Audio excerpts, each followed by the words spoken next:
পাকিস্তানি শক্তিশালী একটা দেশ হইলে এই বেদিন নাদি সব দেশ শক্তিশালী হয়ে দিছে। মুসলমানকে খায় আর গিয়ে ঘুমায় আর গিয়ে বিয়ে করে আর বাচ্চা নেই, আর কিচ্ছু করতে পারে না, খালি এই ড্রাইভার। মুসলমান বোমা না কই বানাই তারা বোমা বোমা তাহলে নিয়ে আর মানে অন্যান্য ভেতরা দি শক্তিশালী বিরাট এই আপনি কি মন মুসলমান কি পাকিস্তান কম শক্তিশালী? পাকিস্তানি শক্তিশালী একটা দেশ হইলে এই বেদিন নাদি সব দেশ শক্তিশালী হয়ে দিছে।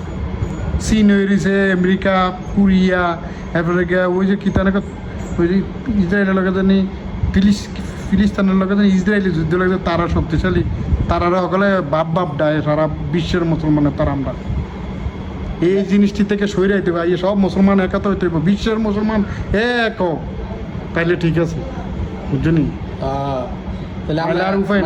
আমি কি আপনার জানাতে চান যে মুসলমান বিশ্বের মুসলমান সব এক?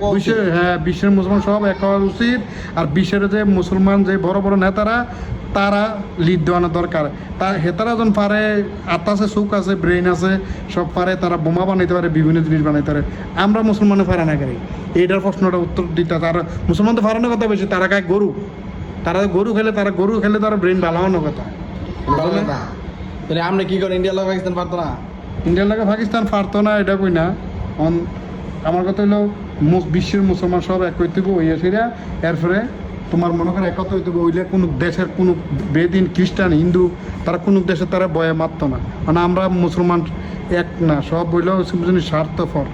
একজন একটু লোক দিলে তারা বেদিনটা ঠিক আছে, আমার দেশের সব কিছু অর্থনীতি একটু চাঙ্গা করে দিব, আমার ঋণ মুক্ত করে দিব, ওই তারা পিছিয়ে ধরি। ঘটনা হলো আমরা মুসলমানের ক্ষতি করি, বুঝলি? আর এটা ছিলেই লাভ নাই, মানে আল্লাহ ছাড়া আর কেউ উপায় নাই। আসসালামু আলাইকুম, আমরা রাখিয়ে দিলাম।